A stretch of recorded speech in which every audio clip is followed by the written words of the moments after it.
screamed louder than any human possibly could. Visit.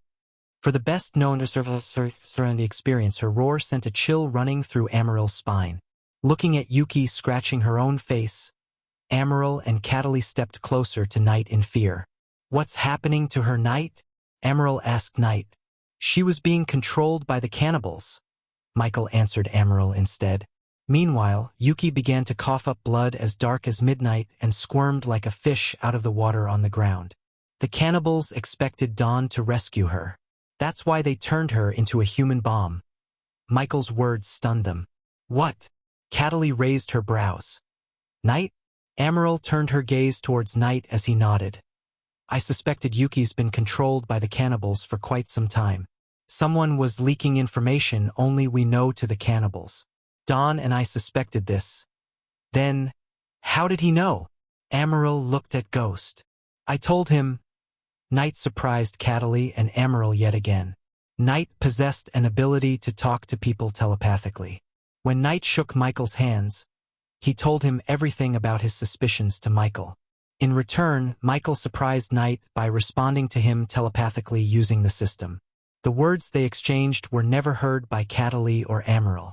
Knight's suspicious, however, took a dark turn when Michael saw the skinless creatures making her drink something. Michael saw the whole thing thanks to the spider he sent inside the tent. As an alchemist, he immediately recognized the two potions they made Yuki drink. One was similar to his blood tonic but far less efficient and powerful. The other one temporarily made the creatures control Yuki. Unfortunately, the potion could only be used in Dawn's universe because the potion used battle energy. After screaming and squirming for a few more minutes, Yuki finally lost consciousness. Let her sleep for another 6 hours and she would be fine. Although if I were her, I'd stay away from training for a few weeks. Cataly waved her hand as she disappeared along with Yuki. We still have to find who gave her the mind-controlling potion, Knight said. No need. Another calm voice resonated in the room as Michael turned his head to see a young woman dressed in all white entering the room. She was not as pretty as Amaryl, but she had a certain charm that Amaryl completely lacked. Her silky smooth skin and her toned body indicated hours of the battle of training. As she walked gracefully, her raven-black hair fluttered in the wind. Above everything, her slightly pointed ears clearly showed Michael her half-elf race. Aurora. Amaryl finally let out a relieved smile seeing Aurora. You must be Ghost. It's an honor to meet you at last. Aurora greeted Michael with a gentle, friendly smile. Visit. For the best no-survey experience, hey race your rat. With a flick of her wrist, she took out a severed head and threw it on the floor. Michael saw the head still has its eyes opened. If he was right, the person didn't even know how he died. You must be the White Death the soldiers were talking about. Michael greeted her back with a smile. If she was in his universe, the entire world would be afraid of her. Because she was at the peak of fusion stage. He could literally sense the energy radiating from her. Unlike night or dawn, he was able to see her cultivation level. My foes call me that. You can call me Aurora, soon to be Aurora Dawn. Amaryl giggled as Amaryl wouldn't leave a chance to make Aurora blush no matter the situation. Thank you for rescuing Yuki, Ghost. Everlight is in your debt. Despite how powerful she was, she didn't act arrogant or cold like certain someone named Alicia or Selena. Enough of this. Amaryl, take Ghost to quarters. I'll deal with everything else. Knight ordered Amaryl after a quick look at the head rolling on the floor. Since Michael was tired and wanted to upgrade some of his skills, Michael didn't disagree with Knight. Yuki will be fine, right? Amaryl asked Michael as he nodded. Thank you. Amaryl grabbed Michael's hand and squeezed it. After leaving Knight and Aurora behind, Michael followed Amaryl to his quarters. On his way, he met several friendly and funny dwarves, charming elves, and curious humans. Regardless of their race, they all seemed so happy without any worry. So who ruled this place before dawn? Michael asked. No one. No one for thousands of years. And this place wasn't as lively and happy as this before dawn. He and Knight built this place from the scratch. Michael was genuinely surprised. Everlight seemed several times larger than Bradford. Ruling Bradford with no other races was no joke, let alone ruling a place as large and populated as Everlight. His instincts were yet again right on point. When Michael met Dawn, he got a major kingly vibe from like Dawn was born to rule. He had such dominance. Besides, it seemed to Michael that Dawn surrounded himself with loyal and powerful people such as Amaryl, Aurora, and Knight. These people were no joke. If they traveled to his universe and regained their cultivation power, they could conquer Elon in an hour. Which brought Michael to his next question, how powerful their enemies would be. I wish you are from this universe. I could have set you up with some nice ladies here. Amaryl giggled, looking at the girls eyeing Ghost from the distance. You guys are taking the fact-im from another universe so chill. Michael couldn't help telling Amaryl. As a response to his words, Amaryl just chuckled. You are not the only otherworlder in Everlight, Ghost. Visit. For the best no-surrounding experience, Michael suddenly felt so curious about Everlight, and quite honestly, he was shocked by the place. Deep down, Michael wanted to spend some time with them, learning about them and getting stronger with their help.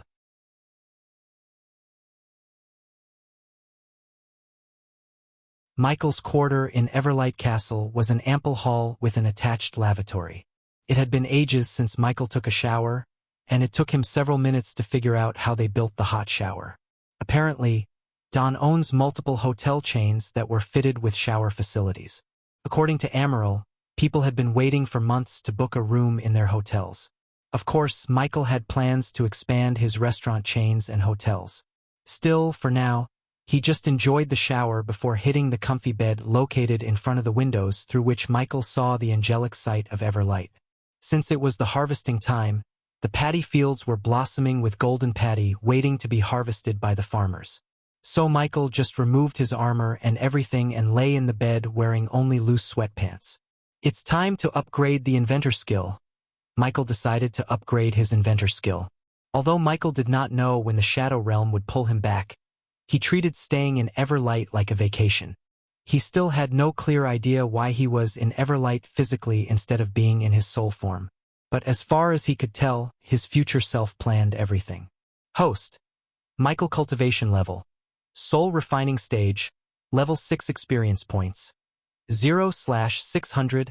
000 badass points. 610,000 skills and spells. Wind Blast. LVL 6 responsive shield. LVL 8 environment scanning. LVL 6 ignitia. LVL 8 lightning dash. LVL 6 energy devuver. LVL-2 Soul Eater, LVL-1 Death Range, LVL-3 Eyes of Darkness, Normal. Can sense the cultivation level of others' Eyes of Darkness, Lucifer. Can sense the cultivation level of others, can see through illusions cloud of darkness, Lucifer. Weak, willed enemies will lose their courage completely and surrender. Death range will be 50% more powerful. If activated in darkness, the host's cultivation level will be boosted 4 levels up regardless of the stage barrier. Wordless spellcaster, Lucifer. In full Lucifer form, the host just has to think of the spell to cast it. Techniques: Swords of Destiny 98% Mastery, Ring of Fire 92% Mastery. The latest _AP_SODIs are on under their website. Serpent Maga 97% Mastery Occupation. Core Disciple of Sunrise, Sect the Guardian of Sunrise, Sect Lord Lucifer of the Abyssal, the Dark Lord King of Bradford status. Healthy goals: Control the world, rebuild the Order of Death. Utility function: Banker LVL5, ratio 1000 gold coins, 40 badass points, runic teleportation, X-ray vision, also integrated with Eyes of Darkness. Wealth: 15 million gold. Special trait: 5-star alchemist, 4-star inventor. Subordinates: Gaia warrior, loyalty level 100%. Raylene 5-star chef, loyalty level 99%. Arya, assassin, loyalty level 86%. Heinberg, warrior, loyalty level 45%. Maxine, warrior, loyalty level 98%. Tiberius, warrior, loyalty level 55%. Sadie, loyalty level 50%. Ricky, loyalty level 98%. The latest _AP_SODIs are on under their website. Titus, loyalty level 60%. Optimus, loyalty level 60%. The Silent Reaper crew pirates, loyalty level 90%. Base of operation: Sunrise Sect, the Abyssal, the Crypt Kingdom of Bradford familiars. Nightmare, Forest Dragon Vidora, 3-headed Hydra, elemental manipulation. Wind, 10% mastery. Fire, 10% mastery. Lightning, 15% mastery. Darkness, 25%. Because of the Ghost Shield, Michael's darkness manipulation went from 20% to 25%. At a 5-star inventor level, he could build various types of new gadgets and weapons. System: Upgrade the inventor skill to the next level? The upgrade will cost the host 180,000 badass points. Does the host wish to upgrade? Yes, without a second thought, Michael confirmed. He was excited to build new gadgets and weapons as well as modify his Lucifer armor further. He already had several ideas to power up Big Bertha. The moment he got out of the Shadow Realm, he planned to visit Big Bertha and hunt down a few pirates in Big Bertha. After that, he couldn't wait to see the mortars in action. As usual, he felt acute pain in his brain while the system upgraded the skill to the next level. Then, all of a sudden, Michael's mind was flooded with new knowledge, new techniques, and a whole lot of blueprints to build new weapons. Coupled with his knowledge of firearms on Earth, the star level enabled him to build a more powerful, efficient version of almost every weapon known to man. However, Michael felt reluctant to build modern firearms because they could be easily used against him. The thing he loved the most about his new world was its medieval fantasy vibe. No matter what, he wouldn't ruin the setting. Hence, Michael planned to build new fantasy kinds of weapons using his knowledge of firearms. Besides, most modern firearms wouldn't stand a chance against cultivators and their spells. The only way to defeat them would be to build firearms powered that take advantage of arch and celestial energy. After upgrading and going through his status window once more, Michael felt his eyes closing up. He felt so exhausted. Instead of fighting off the sleepiness, Michael closed the system window and closed his eyes. Only an hour passed when someone knocked on Michael's door. But Michael was deep in sleep as he didn't even hear someone knocking on the door. The one who knocked on the door finally stopped knocking after a few knocks and decided to open the door. "Ghost, you there?" Surprisingly, it was Amaryl who entered the room and saw Michael under the blanket sleeping peacefully. "Should I wake him up?" Michael questioned herself for a few moments until she ultimately decided to wake him up. "Hello." She gently tapped Michael's shoulder. "Visit?" For a better user experience, hey, wake up, the feast is ready. Her gentle tapping took a turn to a forced one. Still, Michael didn't even move. Suddenly she just grinned devilishly, licked her palm, and raised her hand to slap him on the shoulder. But when she was just a few inches away from him, he grabbed her hand. Her body became stiff as Michael let her hands go. It's rude to hit a sleeping person, Amaral. Michael slowly opened his eyes. It's rude to sleep when everyone is waiting for you. She ruffled Michael's head as he slowly woke up. He almost forgot he wore no shirt to cover his body. But luckily, the blanket covered his body instead. Take a bath and come. Amaral smiled and walked out of the room. After battles, blood, and planning, it felt good to just sit back and relax. There was no one gunning for his life in Don's universe. Michael even wished there was a way for him to come to Everlight often and spend some time without any worries. Everlight had such a magical effect on him. He heard his stomach growling. After quickly making his bed, Michael went inside the lavatory to take a quick bath. Although he took a bath earlier, he went to take another one because of the hint of blood smell coming off of him, courtesy of the skinless creatures he killed. When Michael entered the feast hall following a maid left by Amaral, he was welcomed by the sweet aroma of voluptuous food and apple cinnamon candles. The feast hall was almost the size of the Great Hall of Mazeroth. It was sparkling with candlelight and the great chandeliers hanging from the silver ceiling. Numerous long oak tables were placed and laid with glittering golden plates and goblets. There were hundreds of foods on the table, and Michael recognized only a few of them, such as lamb chops, steak, potatoes, meat pies, sandwiches, puddings, tarts, eclairs, and jams. At the top of the hall was another long table where the Dawn, Knight, and a few other new faces were sitting. While the maids and servants were fixing the meal, Michael could see the dwarves already chugging down mugs of ale like water. They didn't stop until Amaral slapped some of them on the head. Despite her status, she was running around with trays asking everyone what they wanted and serving them delicious appetizers. He could smell the steam coming off of the meat. The aroma of the brown sugar was music to his soul. When Michael entered the room, almost every single one in the room turned their heads to the doorway and stared at him. For a few moments, the room was enveloped in awkward silence. The next moment, however, the entire hall erupted into cheers. They gave Michael a standing ovation as he walked toward Dawn and Knight. Ding! Congratulations to the host for successfully being a badass. The reward is 5,000 badass points. Ding!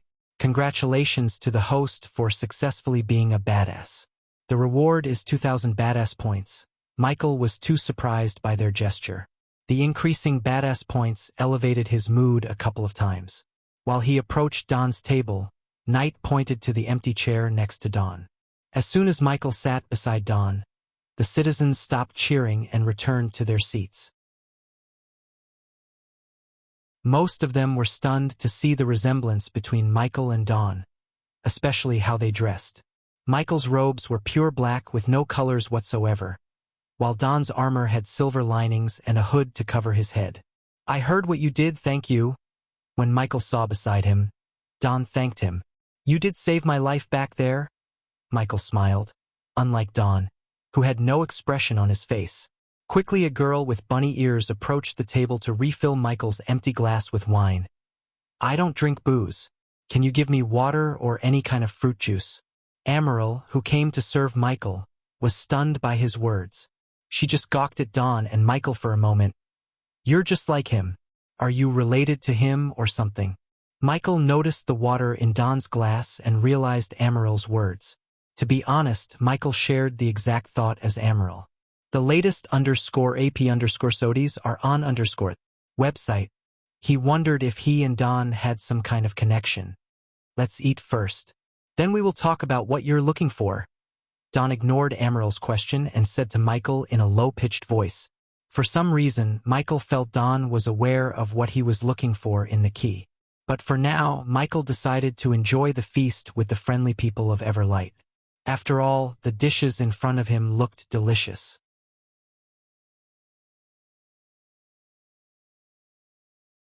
How's the meal? Emerald didn't sit beside them but continued to serve everyone. She ran around the hall, making everyone eat more than their stomachs could bear. Her hospitality didn't spare even Michael. After eating almost 20 different delicious dishes, Michael was stuffed. "It was delicious," Michael said, making Emerald grin widely. If Michael had to guess, whoever cooked the meals must be at a 6-star chef level because the meals were more delicious than Raylene's cooking. After Michael filled the little bit of emptiness in his stomach with hot water, Cataly appeared in the hall. "The usual place?" she asked Emerald. "Dawn?" Emerald pouted and looked at Dawn with puppy eyes. "Why not?" "Thank you." She dashed at Dawn and hugged him tightly. Michael was confused, wondering what was going on. But soon he received his answer when Cataly teleported him to another place. In a blink of an eye, Michael and everyone previously sat behind the long oak table that appeared under a big apple tree on a small hill. Michael was immediately captivated by the most beautiful scenery in front of him. He could see the entire Everlight from up here as well as the big lake across the fields.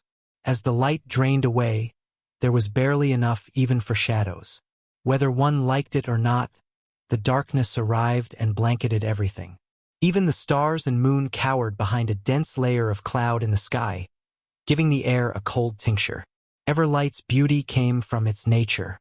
Rather than destroying nature to build things, the citizens of Everlight seemed to have learned to coexist with nature. Hence, there were so many trees that decorated the kingdom. These trees were crazy silhouettes against the newly silver sky, its blue hue almost gone until dawn. Their branches swayed in the wind, creaking into the gusting air. Then, finally, the first sound of the nocturnal animals arrived. A hoot of an owl, a rabbit taking cover in the hedgerow.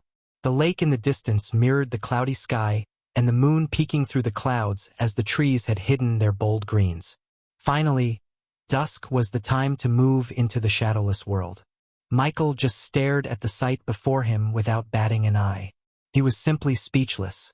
At that moment, Michael had a fire in his heart to settle somewhere he would feel like what he feels right now. "Pretty, isn't it?" Night asked as he came beside him with Dawn. Michael nodded, standing between Dawn and Night.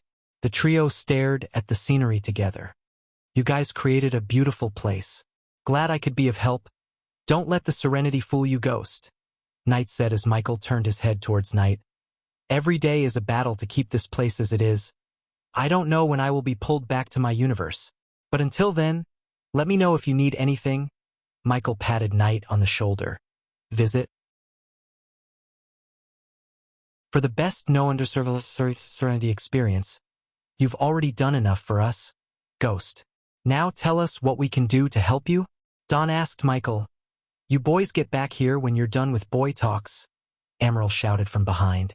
Michael looked over his shoulder to see Emerald, Aurora, and Cataly sitting under the apple tree and picking up a few apples to snack on. "I am looking for something called the key. Apparently the Queen is also looking for it." "The Queen, huh? That's what you call her?" exclaimed Night. "What do you call her?" "Athrea. That's her real name," Night answered Michael. "Couple of years ago, we didn't even know she existed. I just knew about her a few hours ago." Michael sighed. "Where did you hear from her?" "Those cannibals aren't the very talkative type. To be honest, guys, this isn't the first universe I visited. Before coming here, I went to 2 other universes. I was fortunate to meet someone who knows a lot more about the Queen."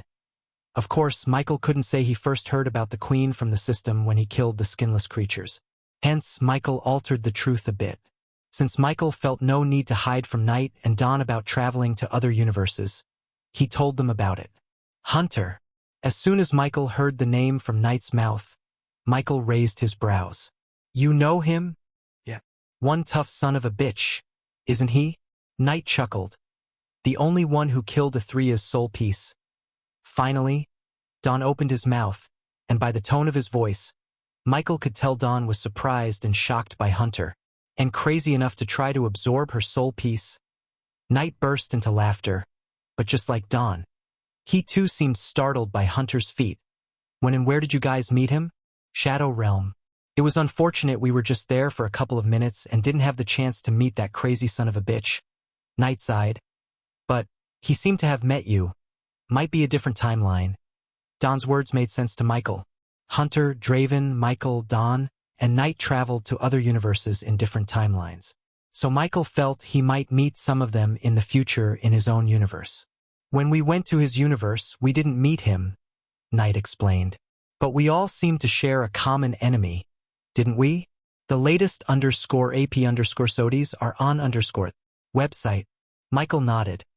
What do you guys know about her? Damn it, I have enough enemies and problems as it is. Now I have to deal with her. Give me a break. You don't have to worry about her. The other soul pieces cannot do anything until we defeat her here. Maybe scream and pull some illusions if you come across them. Otherwise, they will remain dormant. Finally, Michael received some good news from Knight. What do you mean?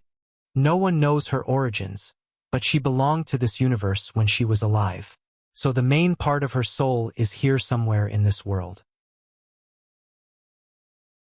Until we wake it up and defeat it, the others will not and cannot do anything. We are not in a rush to face her. Just like you, we already have enough enemies. That's good news, sort of. Have you met one of her generals? Not yet, but I have a feeling we will soon, Knight said. So if her soul is in pieces, that means someone else broke her. Am I right? After connecting the dots, Michael concluded that someone else had battled Athrea. The guardian gods before us, said Don as usual without showing any emotion. According to the ancient scripts left by the civilization before us, Athrea was a goddess of war. Something made her go to the dark side. That's all we know. We have no records of the one who defeated her and broke her into pieces. Knight exhaled and continued. Imagine how powerful she must have been when she was whole. Imagine how powerful the god who defeated her must be.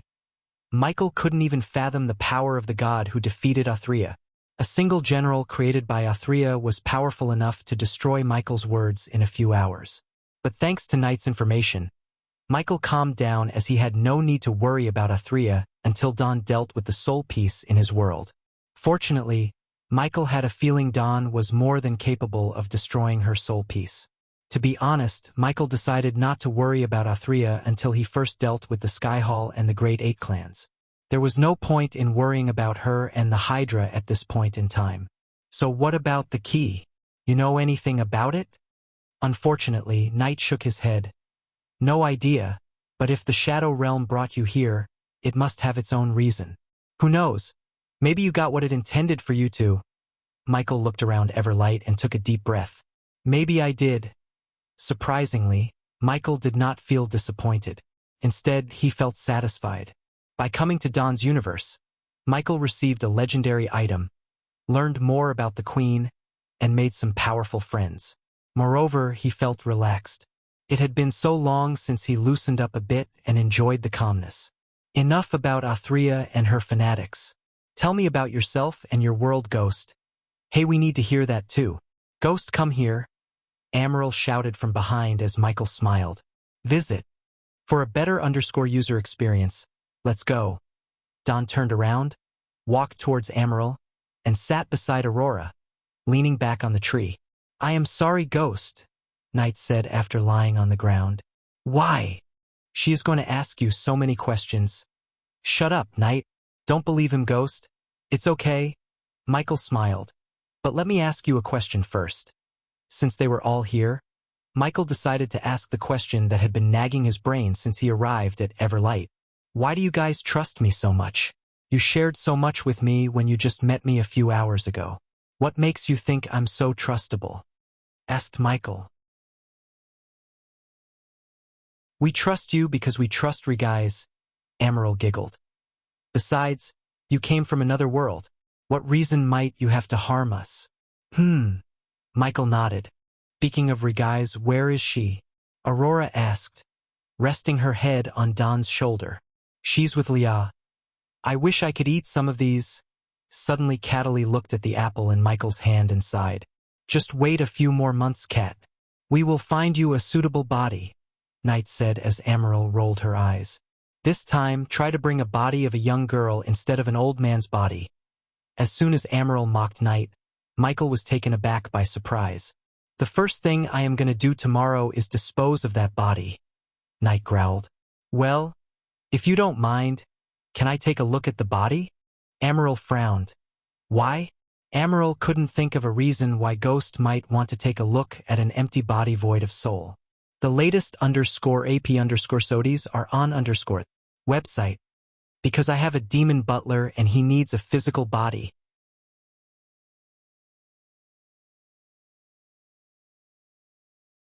You have a demon for a butler? Emerald was stunned. Michael looked at Knight curiously, thinking whether they have demons or not in their world. I don't think we have demons in this world. At least we haven't come across one yet. Knight chuckled. I have one, but he's in an ethereal form. Just like me, huh? Cataly asked Michael. Cataly, bring the body here. We have no need for it anyway. Knight immediately ordered Cataly. Although Cataly could inhabit the body to take physical form, they preferred to get her a physical body suitable for her gender and age. Okie dokie. Cataly disappeared from their sight as Amaral raised another question. Do you miss your family, Ghost? I would have if I had one. Michael's calm words shocked Amaral. Everyone turned their gazes at Michael. I am so sorry. You poor thing. Can I ask what happened to them? Amaral? Knight growled. But Michael waved high shand, wordlessly telling Knight that he didn't mind. Only thing I know about them is they throw me away willingly. Don, who was looking at the horizon, turned his gaze towards Michael. He could see the sadness and pain within Ghost's eyes. Even though Ghost tried to hide it, Don could see it. It felt to Don like he was looking at himself in the mirror. Michael, on the other hand, noticed the sadness emerging in Amaral's eyes. But I have people who care about me more than my family ever did. Michael emphasized the word family. I am glad to hear that. Do that people include a young girl or girls? Again, I am sorry you have to sit here and take her way into someone's personal life questions. Do you mind, Ghost? Amaral stuck her tongue out at Knight and asked Ghost. The latter just shook his head and didn't get annoyed by Amaral because Ghost liked Amaral. Unlike the elves Michael met in his world, she seemed to be a quirky, funny, caring elf. Visit. For the best known to serve experience, see Knight. He doesn't mind. Amaral threw an apple aiming at Knight's head and continued questioning Ghost. Yeah, I have one. And in fact, Michael raised his finger, showing the engagement ring on his finger. You're married? Wait, no, engaged? Michael nodded. Wonderful. I wish I had met her. Suddenly Amaral burst into a chuckle. Something funny? Aurora asked. I just thought about what she would be called after marrying him. Lady Ghost, what's up with that name anyway? Asked Amaral laughing. I don't exist, yet I exist. You won't know me until you meet me, and you won't live to tell the tale. Hence, Ghost, you are an assassin, aren't you? As soon as Michael uttered these words, Knight asked. Why? The way you fought and moved. You mixed warrior style into your combat, but the way of the assassins is still there. That's your base. I saw that. Knight's words showed Michael the experience Knight had in battle. Just by looking at how he fought, Knight guessed Michael's origin as the assassin. I am back. As they were talking, Cataly appeared again. Beside her, there was a glass casket with a body inside. Except for the lower body parts, which were covered by a white cloth, the rest was naked. The body belonged to a half-elf in his late teens, maybe 29 or 28. His dark brown hair reached his shoulder. The body was tall and extremely muscular, but not like a bodybuilder. The body was several inches taller than Michael himself. System. Can I give this body to Azazel? Yes, but this body does not belong to the host's world. So the system would require 50,000 badass points to adjust the body to fit Azazel's soul. What about transportation? How do I bring the body from Don's universe to mine? The badass points weren't Michael's concern. Rather, he worried about how to take the body with him. Usually, anything that weighed more than 30 kilograms and cannot be lifted by a normal human being couldn't be put into the system storage or any space rings. Since the body does not have a soul, it's basically just a shell. The host can cut them into pieces and store them in the system storage. After reaching your universe, you can merge the parts together. Of course, The system would require 20,000 badass points to do so. No shit, Michael chuckled inside. He expected it because the system would do basically nothing without badass points. Finally, Michael heaved a sigh of relief and crossed one task off his to-do list. Recently, he felt like he had so many things to do. Visit. For a better user experience, he had to help Gaia take over her kingdom and take revenge on her family.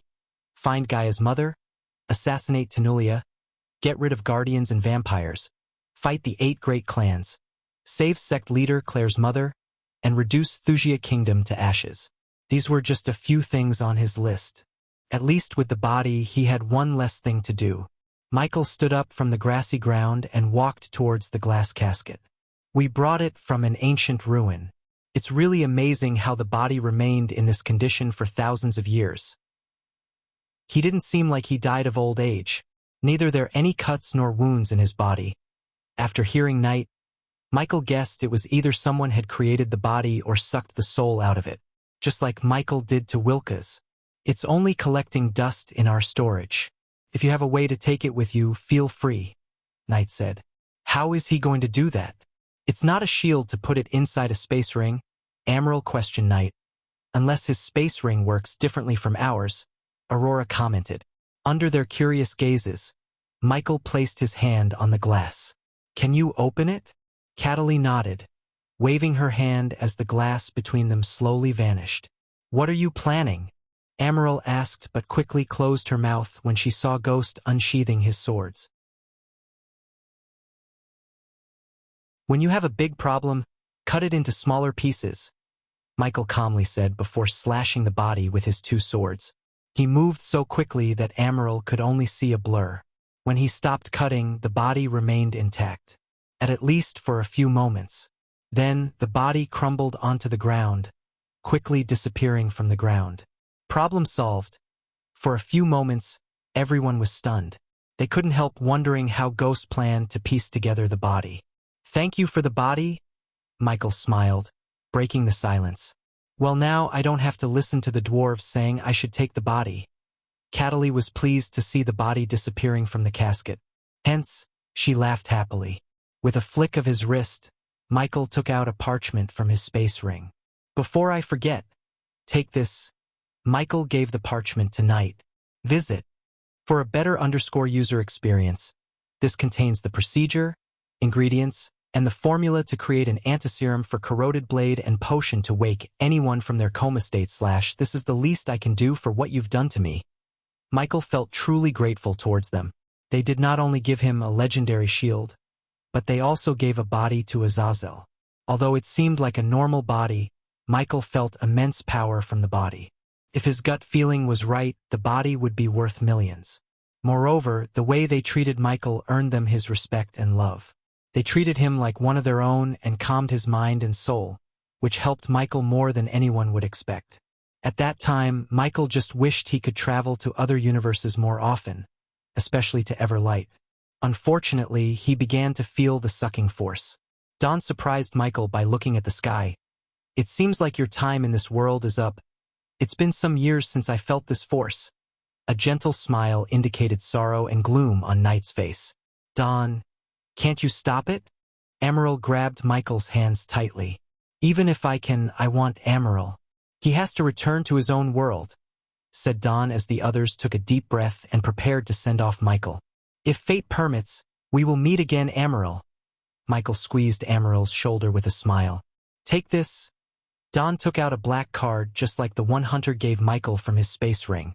I think you already know how this works, Knight said as Michael nodded. These two obviously had more secrets than they let him know. But, of course, Michael did not blame them as he had his own secrets too. As seconds passed, Michael felt the sucking force getting stronger and stronger.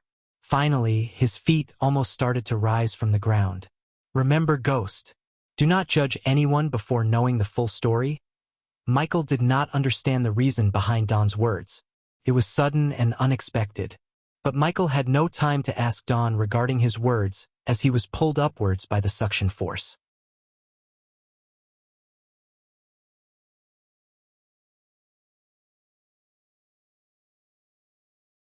Like gum from someone's mouth, the shadow realm spat out Michael. Bang! Michael hit the wall beside Sabrina with enough force to break his shoulder bone. Ghost! Sabrina was startled. One moment Ghost was with her, and the next he came flying from the opposite side. She didn't fail to hear the sickening crunching sound from his shoulder. His entire right arm looked crooked, but soon, it started to mend itself to its normal state. What just happened? Sabrina whispered frantically, looking around for the monster. But luckily, she heard no footsteps. Michael's stomach growled as everything turned blurry. Arg! Michael gritted his teeth, enduring the pain of a broken shoulder. Thanks to the APD, the healing potion had already started to mend his arm. He grabbed the wall with his left hand and slowly picked himself from the ground. While Sabrina was looking at him bewildered, Michael took deep breaths. The monster! It's gone! Sabrina heaved a sigh of relief when she looked around the corner. Let's go.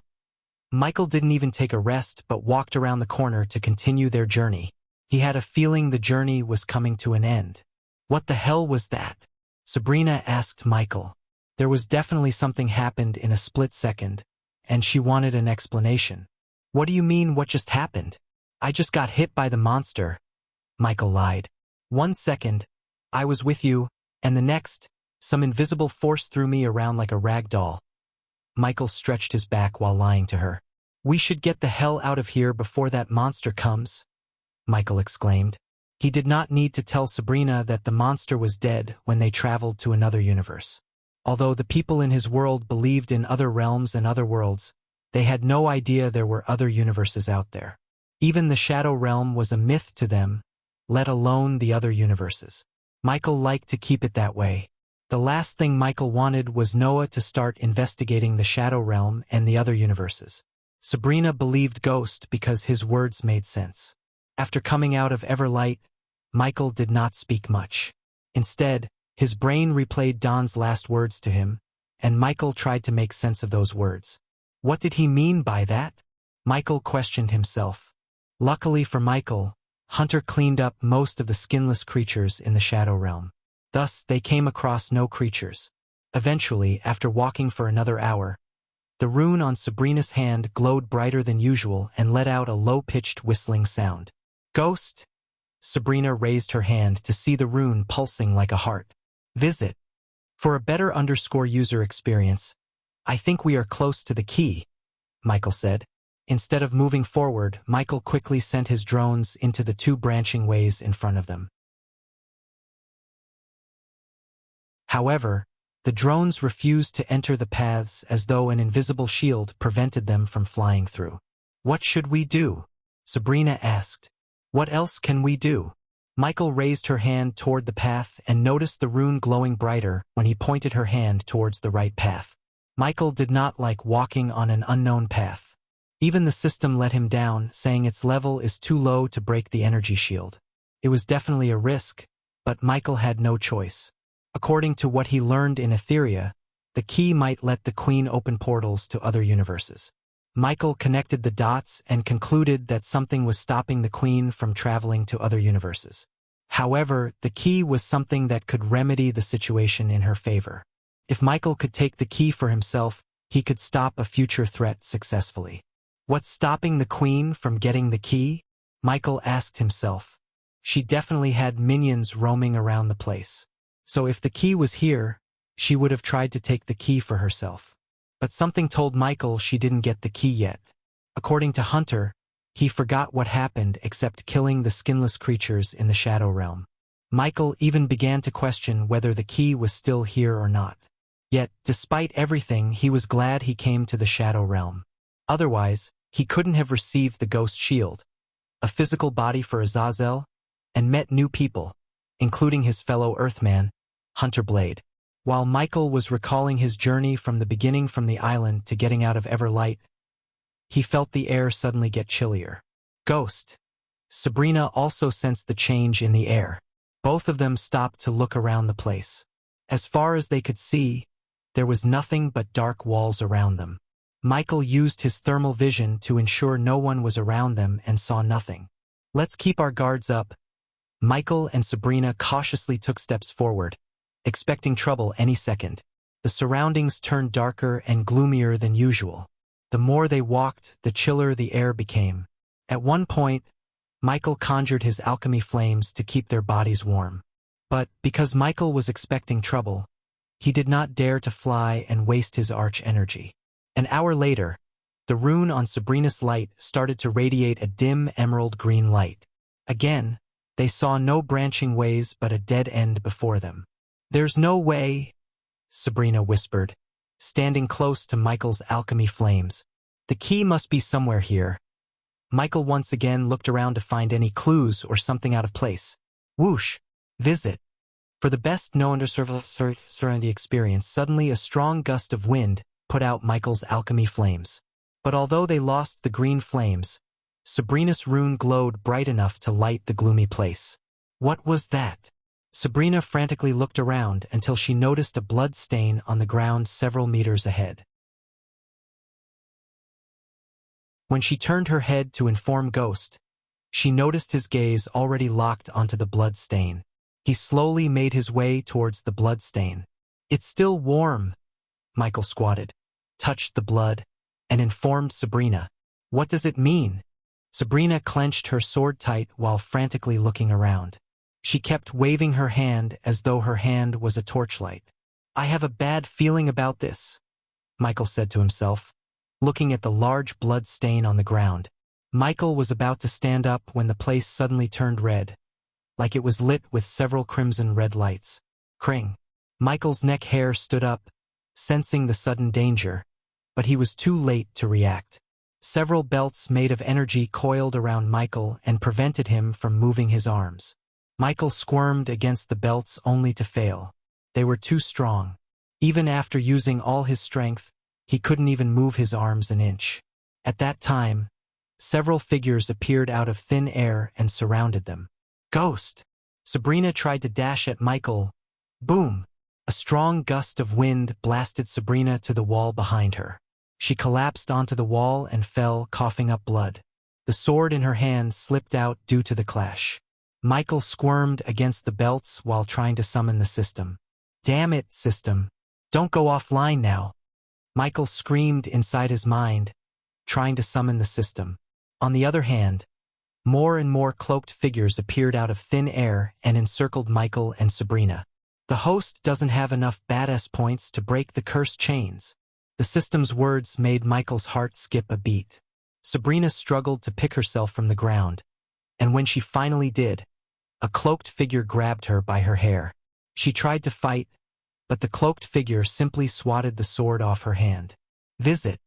For a better user experience, every single cloaked figure radiated the energy of a soul refiner, and the man who grabbed Sabrina was at the fusion stage level. The cloaked figure dragged her by the hair without mercy and threw her against the wall beside Michael. Michael counted 11 cloaked figures. One was at the fusion stage and the rest were all at the soul refining stage. There was no way Michael could defeat them. "Arg!" Michael growled as he used every bit of strength in his body to break the strings around him. Even if he could break them, he didn't know how to escape the place. As he growled, a cloaked figure dashed at Michael and banged his head against the wall. Michael's forehead split open as the blood gushed out. As a result, his vision blurred.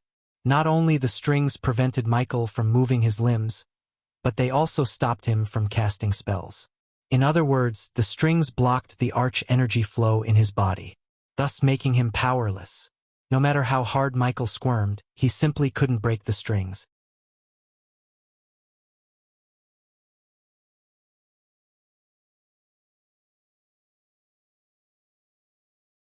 The fusion stage vampire had slanted obsidian eyes with slitted pupils that could extend on stalks. His mouth had prominent fangs as the red hair was more a set of spines than anything else. Unlike the rest of the tall, thin as stick vampires, he had a graceful build. "You killed our brethren." The vampire came closer to Michael and licked the blood coming off of Michael's forehead. As soon as he tasted Michael's blood, he jolted. "This blood, wow!" The vampire looked speechless. "I have never tasted such powerful blood. This must be why you are so over the top in cultivation." Each vampire wanted a taste of Michael's blood, but fortunately, the leader decided to beat up Michael to near death before drinking his blood. Nightwalker? Cowards suit you better, Michael growled. Bang! The vampire behind Michael banged Michael's head against the wall yet again. Leave him alone. Sabrina reached out for Ghost, only to get her hands crushed by the fusion stage vampire. Why don't we properly introduce ourselves, huh? The vampire's cold voice echoed through the gloomy dungeon. I am Zarather, one of the many elders. Zarather punched Michael the moment he finished introducing himself and raised Michael off the ground by his neck. And you are Ghost, the human who killed one of us. Bang! Zarather punched Michael in the face, instantly breaking Michael's nose. At that time, Sabrina struggled to get herself up. But, unfortunately, Zarather turned his gaze towards Sabrina. The rune bearer. Zarather picked Sabrina from the ground by her glowing hand. You have one last task to perform. Zarather slapped Sabrina, almost making her lose consciousness. He dragged her to the wall before them and placed her glowing hand on the wall. The wall pulled her hand like a magnet. With his blurry vision, Michael saw the wall trembling violently. Michael was still looking for a way to escape without revealing his other identity. He wasn't sure if he could kill all of them in his Dark Lord form. In case a vampire escaped the place alive, he would be in a heap of trouble. At that time, the entire Sky Hall and the Guardians would be at his doorsteps. Visit. For the best no surrounding experience, but he saw no other way than turning into a Dark Lord. The vampires were simply too strong to fight as Ghost. Several moments later, the wall slowly crumbled down, revealing an empty hollow. Where is the key? Zarather creased his brows. He put his hand inside the hollow to search for the key but found nothing. Just like everyone else, Michael was startled by the twist too. After dealing with everything, he learned that the key had already been taken by someone else. Hunter's face came before Michael's eyes. But after recalling Hunter's words, Michael didn't think Hunter had taken the key. Where is the key? Zarather turned his gaze towards Sabrina. Zarather grabbed Sabrina's neck, starting to squeeze her neck. Her face slowly turned purple as she twitched violently for air. Looking at Sabrina slowly dying, the images of the first time they met, their journey, and how she blanketed him with a smile flashed across Michael's eyes. System, take a loan and break the strings. Even if the host took the maximum amount of loan, you would still lack points to break the strings. Taking a loan was Michael's last line of defense. He clenched his fist after hearing the system's words. I know where the key is, Michael stuttered. As soon as Zarather heard Michael, he took his gaze away from Sabrina. Where? Asked Zarather. Leave her alone and I will tell you. If you don't, I will snap her neck. Instead of letting Sabrina go, Zarather lifted her higher. You can't get the key without her. Michael could barely utter these words due to the intense pain in his head. Finally, Zarather released his grip around Sabrina's neck. She frantically gasped for air on the ground. Now tell us, System, can you teleport us out of here? The system can't teleport with the cursed chains around you. Visit. For the best no_RNG experience, yet again the system let Michael down. Only by one, every plan Michael came up with failed because of the cursed chains around him. Tell him. The vampire behind Michael lost his patience. As a result, he kicked Michael in the knee. Arg! Michael growled in pain, and to be honest, he wanted to scream out loud. His knee was shattered by the vampire with a single kick. The pain was simply too much. However, the vampire did not stop with breaking his knees. Instead, the vampire kicked him on the back as Michael hit the ground with enough force to crack his jaw. Where is the key? Zarather placed his boot on Michael's face, pressing his face against the floor. Let him go. Sabrina struggled to pick herself up, and she did by mustering every bit of strength left in her body. Look at these two. Playing games. Zarather burst into a peal of evil laughter. She has a rune and he has sweet heavenly blood. I am confused about which one to kill you first. Why do I feel like you both have no idea about the key? Zarather frowned. I said. Sabrina wiped off the blood from the corner of her mouth. Let him go. No one expected Sabrina to suddenly leap at Zarather except Zarather. He reacted just in time and grabbed Sabrina by her neck. At that time, Michael was under his boot and Sabrina was in his hand, fighting for her life. But no matter how hard she hit Zarathar's hand, he did not let her go. As Zarathar was crushing Michael with his boots, another vampire appeared out of thin air and came rushing to Zarathar. Michael noticed the vampire whispering something into Zarathar's ear. The order directly came from the above. Zarathar questioned the vampire as the dark figure nodded. The latter didn't even notice Michael and Sabrina. "What a pity," Zarathar sighed. "Well, an order is an order." "I am not good at choosing, though." Zarathar looked at both Sabrina and Michael for a moment. Then, when he stepped back, another vampire lifted Michael off the ground by his neck. "So I am in a dilemma." Zarathar put his hand behind his snack and began to walk left and right. "I have good and bad news. Good news first. Luckily, my superiors want me to leave one of you alive, so you would go outside and tell the world not to fuck with nightwalkers," Zarathar exclaimed. "Which brings me to the bad news. Leaving one of you alive means one of you has to die. Here's why I am in a bind." Zarathar pointed his finger at Michael. "You have a delicious sweet blood I have never tasted in my life." Then he pointed his finger at Sabrina. "You have the rune, which is probably something we might need in the future. Visit." For a better user experience, Zarathar rubbed his chin, pretending to be conflicted. "So, who should I let live?" "Ghost." As Zarathar was rubbing his chin, Sabrina turned to look at Ghost. The blood running across his eyes still blurred his vision, yet he could vaguely see Sabrina's tears. Despite the situation, she managed to smile warmly. Thank you for everything." Seeing Sabrina suddenly smiling and talking to Ghost, Zarathar, and all the vampires locked their gazes with Sabrina. "It's my fault.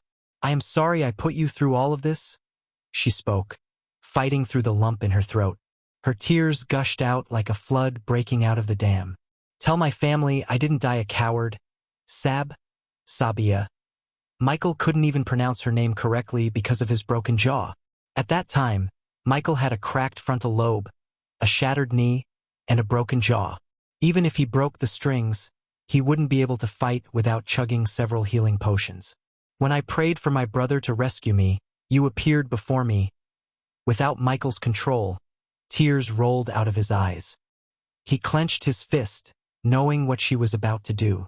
It was obvious she plans to kill herself so the vampires would let him live. However, how could anyone believe the vampires? Michael had never felt so powerless like this ever before in his life. If he transformed himself into Dark Lord, Sabrina would learn the truth about him. If he didn't, she would die for him. Why? Michael really wondered why Sabrina wanted to sacrifice herself for him. He wasn't Noah or her family. Instead, he was a stranger to her. They practically spend a few hours together. Yet, Sabrina prepared to kill herself so Michael could live. The vampires, on the other hand, looked at her pain with joyful grins on their faces. They enjoyed Sabrina's suffering. "Noah, that brat would kill me if he knew." Sabrina let out a miserable smile. The images of her childhood, the time she spent with her family, and her happy memories flashed across her eyes. "But thank you for being the greatest big brother to me in the last moments of my life," Sabrina softly said to Michael. When she was helpless and desperate, Ghost was the only one who came to her help. In a short amount of time, he took care of her like she was his little sister. She didn't care what the others thought of him. To her, he was a great mentor and a brother. She just wished she could spend a little more time with him. Michael frantically squirmed, but giving him a gentle smile, she stomped the ground, caught the sword, and stabbed herself with it. After stabbing herself through the chest, she slowly collapsed to the ground. Everything around Michael paused. He couldn't take his eyes off of her smiling face. Michael's legs gave up as he dropped to his knees. "Goodbye," Sabrina whispered before closing her eyes, embracing the darkness. "Damn!" Zarathar shouted, clapping and laughing. "That was epic. She sacrificed herself for him. I thought that stuff only happens in human stories." Michael heard Zarathar laughing. Visit. For a better user experience, it's dark, Zarathar's laugh echoed through the walls as Michael stared at Sabrina's dead body.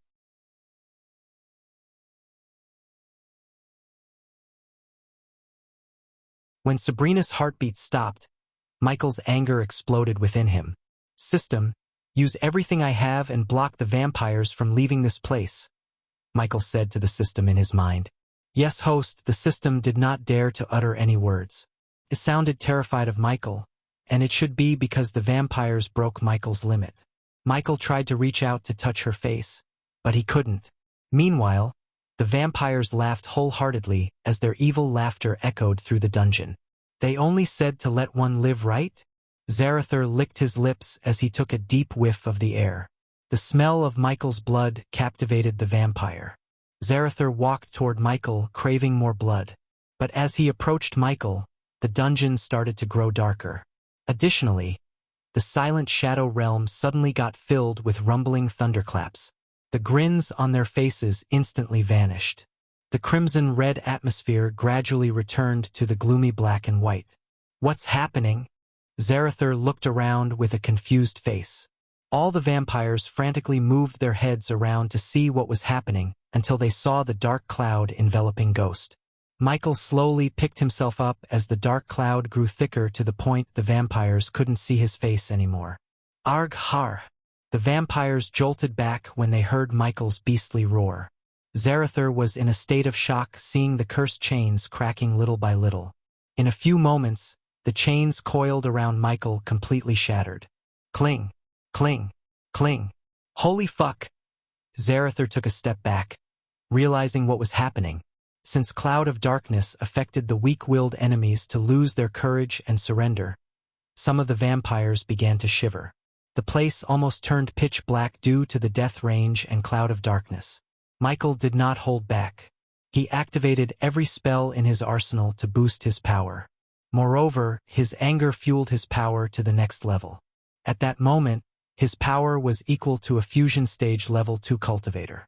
In other words, he and Zarathar were at the same level. Visit. For the best known Serengy experience, you're the Dark Lord, Zarathar mumbled. The vampire who arrived last tried to leave the place by teleporting away. They all arrived at the Shadow Realm using a teleporter. That was why Michael did not sense them or see them coming. However, Michael locked the place with the help of the system. It cost Michael 200,000 badass points, but he didn't give a damn. Michael dashed at the vampire several meters behind Zarathar. Shit! The vampire's heart skipped a beat. The vampire tried to reach for the dagger hanging on his waist, but Michael punched the vampire in the chest. Pulch! The vampires were startled as Michael's hand came out of the vampire's back. Since Michael enveloped himself with the dark fire, the vampire's armor did not protect him. Ding! Congratulations to the host for killing a vampire. The reward is 300,000 experience points and 5,000 badass points. Michael crushed the beating heart of the vampire with his bare hand. The gruesome sight affected already terrified vampires. Before the vampires could react, Michael dashed at another vampire. Bang! Michael headbutted the vampire, distorting the vampire. Then Michael pulled out the vampire's throat with his bare hands. However, that did not kill the vampire. Holding his throat, the vampire growled as Michael grabbed the vampire by his head and burned his head with the dark flames. Ding!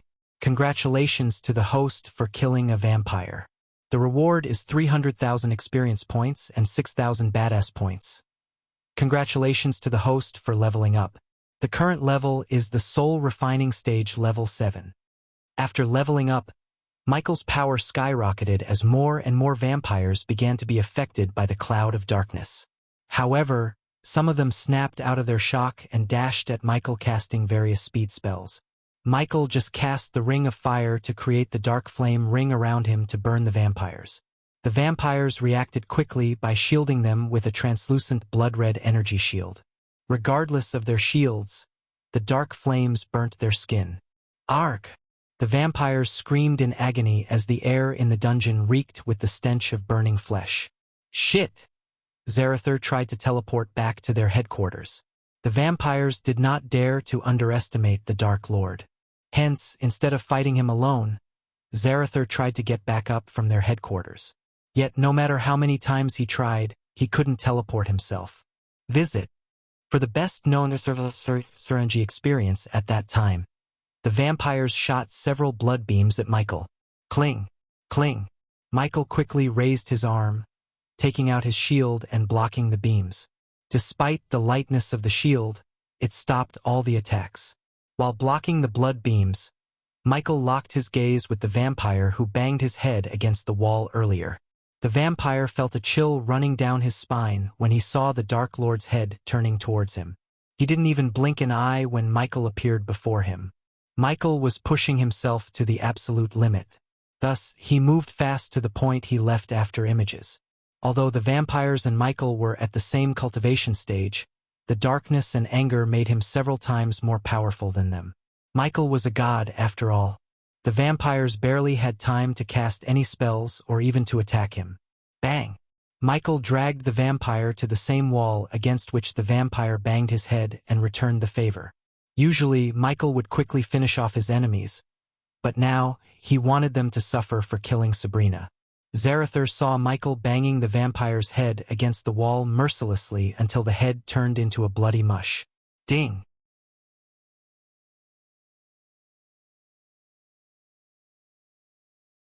Michael brought the Doombringer on a vampire's head. Zarather dashed at Michael to stop him from killing more of his brethren. Yet, Michael had already killed another 2 by crushing their heads with the Doombringer. Ding! Congratulations to the host for killing a vampire. The reward is 300,000 experience points and 6,000 badass points. Ding! Congratulations to the host for killing a vampire. The reward is 300,000 experience points and 6,000 badass points. Congratulations to the host for leveling up. The current level is the Soul Refining Stage level 10. Only 3 vampires remained in the dungeon at that time, including Zarather. No one would have suffered as you will, Michael growled at Zarather and raised his hands as the remaining 2 vampires began to rise from the ground. They slowly floated toward Michael while Zarather closed his eyes, summoning a large red chakra made of blood. Go! Zarather fired the chakra at Michael as Michael sent a powerful gust of wind mixed with darkness to halt the chakra in midair. The momentary halt gave Michael enough time to kill the remaining 2 vampires. He first burnt them using the dark flames to prevent them from casting any spells. Then, he hit their heads with the Doombringer using every bit of his strength. Visit. For a better user experience. Ding! Congratulations to the host for killing a vampire. The reward is 300,000 experience points and 8,000 badass points. Ding! Congratulations to the host for killing a vampire. The reward is 300,000 experience points and 20,000 badass points. Congratulations to the host for reaching the next stage, the fusion stage.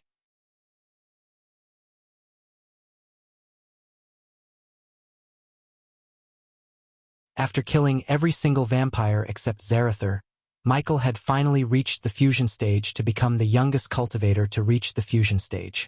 No one in the entire world achieved such a humongous feat. Not even Layla or Victoria, the Princess of Thusia. By reaching the fusion stage at a young age, Michael sealed the chance to become an immortal in the future. However, nothing was in his mind at that moment except killing Zarather and making him pay for what he did to Sabrina. To be honest, Michael had never felt such anger ever before in his life. Not even when Spectre and his students killed everyone in Michael's orphanage back on Earth. When he sensed Sabrina's heartbeat stops, his anger exploded within him. Zarather may have stood a chance against the Dark Lord when Michael was at the soul refining stage. Now he was like a lamb waiting to be slaughtered in front of Michael. Michael released all the fear toxins stored in the microtubes within his armor as the fear toxin slowly entered Zarather's bloodstream. In addition, Michael used everything to boost his strength. The Dark Lord, Zarather mumbled under his breath as fear slowly clasped his heart. You just sealed the fate of your kind, Michael threatened Zarather. Instead of dashing at Zarather using his lightning dash spell, Michael slowly stepped toward him.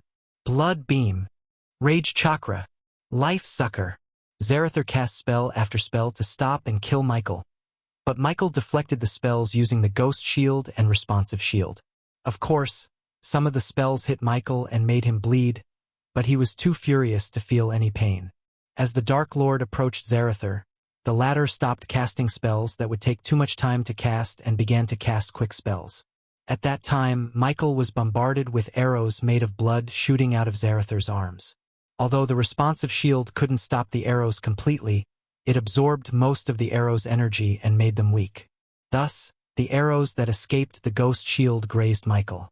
As a result, he has multiple cuts and bruises on his body. Ding! One of the arrows hit Michael in the face and took a piece of his skull mask, leaving half of Michael's face exposed. Despite everything, Michael approached Zarather under the rain of arrows.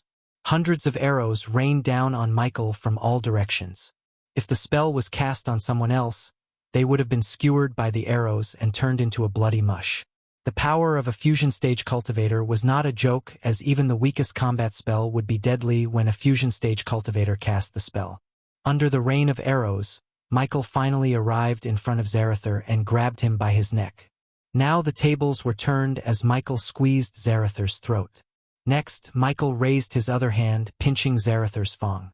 The vampire squirmed violently as Michael pulled out his fang with his bare hand.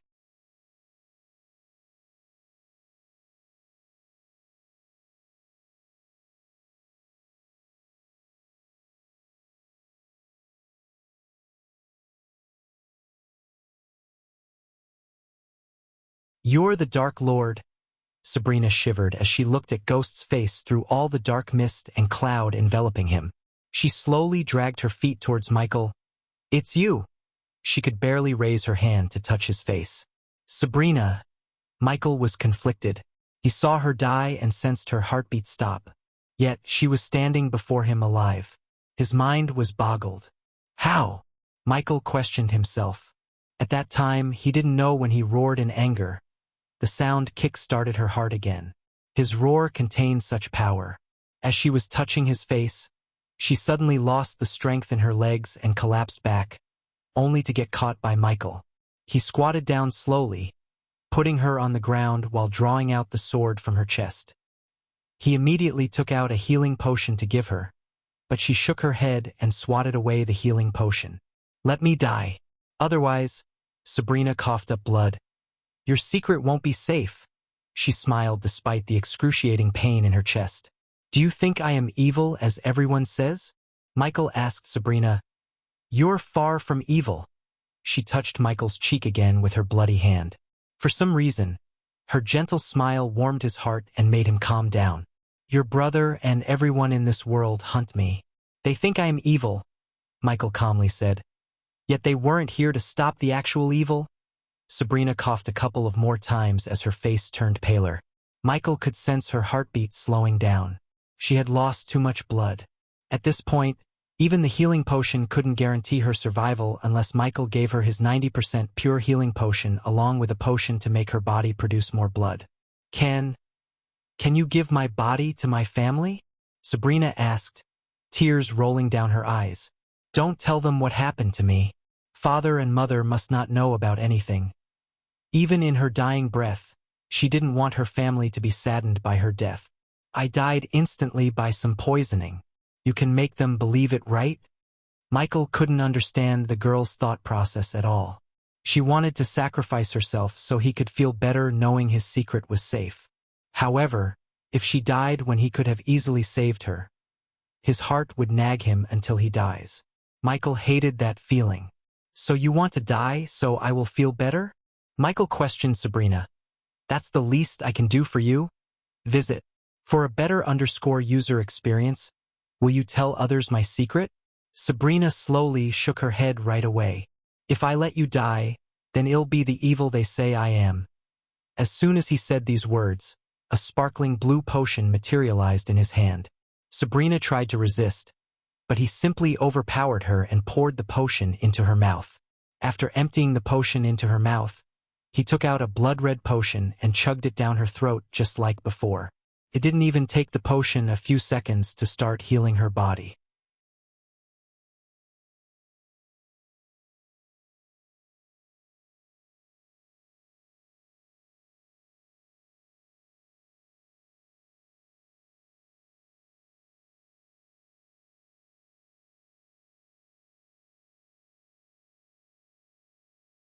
His hand literally shivered to hold the vial. If his instincts were proven correct, it would shake him to the core and change his world upside down. With everything in his mind, Michael continued to fly toward Jysel. Almost after 4 hours, when the sun reached the center of the sky, Michael finally saw the kingdom of Jysel on the horizon. My lord. He was about to use the runic teleportation to reach Caius' mansion when he heard Azazel's voice in his head. Azazel? Michael stopped in his pace by Azazel's voice. My lord, you should come to the dark forest as soon as possible. What happened? Michael creased his brows, turning around. Please teleport here, my lord. The latest episodes are on the website. Before Michael could question him more, the connection got interrupted.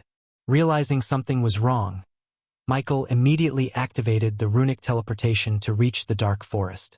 Back in the dark forest, Azazel was standing in Michael's room alone. He gawked around, waiting for Michael to appear. Finally, when Michael appeared, he heaved a sigh of relief. On the other hand, Michael was in his complete Lucifer form to go all out in a battle. However, unlike he expected, there were no enemies in his room except Azazel. It took Michael a second to realize what had just happened. But it was too late as he got hit by something soft and fluffy in a blink of an eye. Surprise Mickey! Michael was on the ground, and Gaia was on top of him with the brightest smile on her face. Gaia! Michael was startled by Gaia's surprise appearance.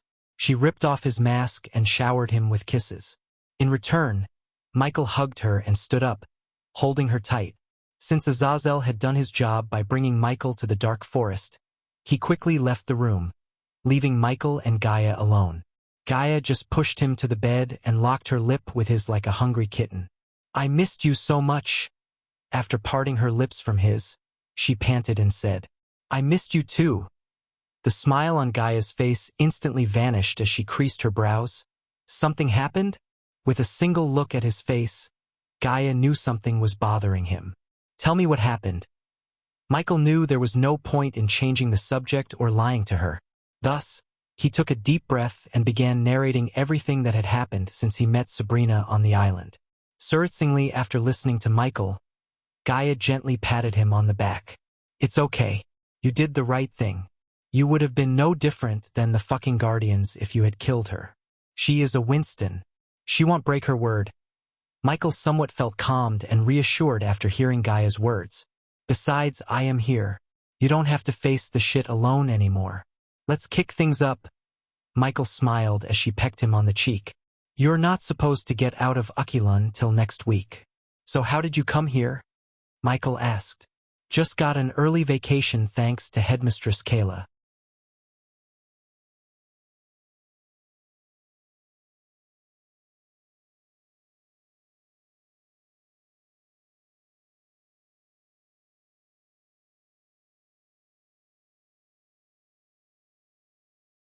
The air reeked of a nauseating rotten smell. Well, despite the obvious sad state of the crypt, what have you two found? Michael sighed inside and asked them. You two better have some fucking results. Gaia was on the verge of breaking their arms for making the crypt a slaughterhouse. Sensing the anger in her tone, Delar quickly opened his mouth, fearing that even a second of silence could result in their demise. We may have found a way to make the undead army stronger, my lady. As soon as Gaia heard the words, her anger vanished into thin air. All thanks to this, my lord. With a flick of his wrist, Delar took out a Stormville mountain crystal. The pink crystal dimly glowed from within on Delar's palm. Before Michael departed, he handed over a few prototypes that could enable his subordinates in the southern continent to use Arch Energy. These prototypes were obviously powered by the Arch Energy crystals. Delar was one of the subordinates who received the device. At that time, when Michael built the device, he was only a 4-star inventor. But now, he could perfect the device thanks to his 5-star inventor level. The crystal mixed with human blood activates the energy veins in their bodies again, my lord. Michael was truly surprised. If what Delar said was correct, he could power up his entire undead army. The reason why the undead couldn't use Arch Energy or cultivate was that they lacked a functioning brain and the decayed energy veins in their bodies. The alpha undead kinda replaced the undead's brain because the alphas functioned as the brains by controlling them. Therefore, if Dalar could revive the energy veins in their bodies, Michael could theoretically make the undead cultivate. The latest _AP_SODIes are on website, but something told Michael it wouldn't be as easy as Dalar made it sound. Human blood? How much human blood are we talking about, and can you permanently revive their energy veins? If we get the blood of a powerful being, I have confidence we can permanently revive their energy veins, my lord. Unexpectedly, Dalar's confident tone surprised Michael. We still need more crystals and blood to determine how much blood we need, my lord. Jonah opened his mouth. Despite the fact Jonah was actually asking for human blood, he felt excited rather than disgusted or nauseated. We can give you blood and crystals, but I expect solid results, Gaia exclaimed. Also, I want the two of you to build a sick house for your slaughterings outside. We are on a huge island. For God's sake, use your brains or I will carve it out of you. She is right. Build something for yourself out there. I have big plans for this place. Michael nodded. How many undead do we have right now? 2,500, my lord. The angels harvested all the powerful netherals and hunted down the rest. Mitchie clenched his fist. Does that mean you can't summon netherals anymore? Gaia asked as Dalar hesitantly nodded. Shit. Gaia cussed and looked at Michael to know his thoughts on the matter. It's just a minor setback. We can still make more undead. Gaia did not need Michael to explain further as she had already grasped his plans. We don't need any more undead now. You two focus on building yourselves a workshop outside and find a way to make my army cultivate. After giving Dalar and Jonah their orders, Michael did not linger around in the crypt anymore. Instead, he teleported back to the dark forest and flew towards Bradford. Visit.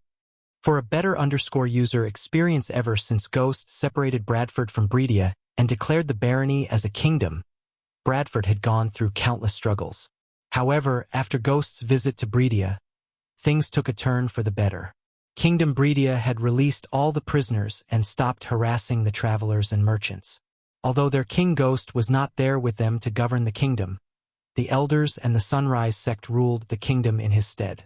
As a result, Bradford finally began to thrive under the leadership of sect leader Claire and the talented elders who managed Bradford's various ministries. When Michael and Gaia saw River Town appear on the horizon, they stopped flying to bask in the sight's beauty. The setting sun painted the kingdom with its dimming golden light. Under its warm light, the farmlands surrounding the town glimmered like a jade stone blanket. The river crisscrossed throughout the town contained countless fishing boats and merchant ships. Even though the dawn was approaching, the river town didn't stop buzzing with crowds and carriages. Most of the carriages followed the main paved path and all shared a common destination: the Hades. The green lush mountain chains surrounding the town competed with the farmlands and the river to see who added extra charm to the town. Even from a distance, Michael could now see the buildings of the sect in the mountains, especially the majestic manor of sect leader Claire. Before stopping at Hades, Michael decided to stop by the sect so he could meet Olivia and reassure her that nothing had happened to him. Besides, it was time Gaia had returned to the sect. So you told me Ricky and Olivia are in love. What are we gonna do about it? Asked Gaia while slowly flying towards the sect. I think I should talk to Reginald about his daughter's future. Ricky is a good guy, and if Olivia married him, she'd always be close to us. That is advantageous to us. After all, we need Olivia to be our head of the Majestic Chain. Speaking of the Majestic Chain, don't you think it's better if we open several branches across the continent? Now that most of the alchemists are dead and rotten, your market value would have gone through the roof. We can press this opportunity and make millions. You speak my mind, Gaia. The only problem is, can you refine pills and potions for all the branches? Gaia questioned Michael.